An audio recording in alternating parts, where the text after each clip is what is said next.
தமிழ்நாட்டு காவல்துறைக்கு அவமானத்தின் மீது அவமானமாக இருக்கிறது.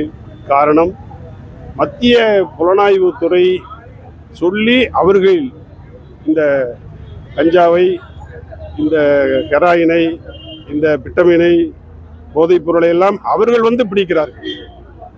டெல்லியிலிருந்து அவர்கள் வந்து பிடிக்கிறார்கள். தமிழ்நாட்டு காவல்துறை கையை கட்டி கொண்டு பார்த்து கொண்டிருக்காமல் மட்டுமல்ல, இந்த போதைப் பொருள் கடத்தலுக்கு உடந்தையாகவும் இருக்கிறது என்று நினைக்க வேண்டிய அளவுக்கு மிக மோசமாக இருக்கிறது தமிழ்நாடு காவல்துறை. இது ரொம்ப வெட்கி தலைகுனி வேண்டிய ஒரு சூழ்நிலைக்கு நாம் ஆளாகி இருக்கிறோம். இப்போ அவரை சாதிக்கு வந்து பிடிச்சாங்கல்ல, அந்த அதிகாரிகளே சொல்லிட்டாங்க, பேட்டி கொடுத்துட்டாங்க.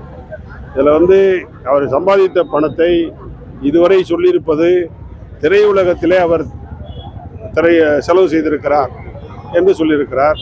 மங்கை என்கிற திரைப்படம், அதற்கு முழு பணமும் அவரே தான் செலவு செய்திருப்பதாக சொல்லியிருக்கிறார். அந்த மங்கை என்கிற திரைப்படத்திலே தான் உதயநிதி ஸ்டாலினுடைய மருமகள் கிருத்திகா அவர்கள் இயக்குனர் என்று சொல்கிறார்கள். அதில் அவருக்கு பங்கு உண்டு என்று சொல்கிறார்கள். அவருடைய ஒரு உதயநிதி ஸ்டாலினுடைய ட்ரஸ்ட்டுக்கு பணம் கொடுத்திருப்பதாக சொல்லியிருக்கிறார்கள். இன்னும் பரிபூர்ணமாக வெளிவரவில்லை. முழுமையாக வெளிவருகிற போது அது நாரி சீர்குலையும் என்று நான் கருதுகிறேன். தமிழக அரசியல், திமுக அரசியல் நாரி சீர்குலையும் என்று நான் கருதுகிறேன்.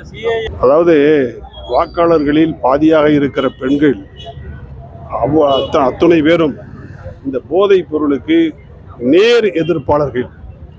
கண்டிப்பாக ஒருபோதும் அதற்கு சமாதானமாக மாட்டார்கள், ஒத்துக்கொள்ள மாட்டார்கள், ஏற்றுக்கொள்ள மாட்டார்கள்.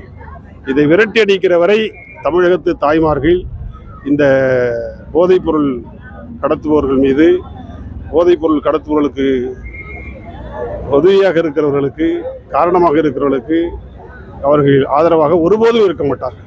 அதாவது இந்தியாவுடைய வரலாற்றில் திமுக தமிழ்நாட்டு மக்களுக்கு விரோதமாக நாடாளுமன்றத்தில் வாக்களித்திருக்கிற எண்ணிக்கையை சொல்லவே முடியாது. அந்த அளவுக்கு திராவிட முன்னேற்ற கழகம் தமிழ்நாட்டு மக்களுக்கு மக்கள் விரோதமாக தீமை பயக்கக்கூடிய பல்வேறு சட்டங்களுக்கு ஆதரவளித்திருக்கிறது. பட்டியலிட்டு எங்களால் காட்ட முடியும்.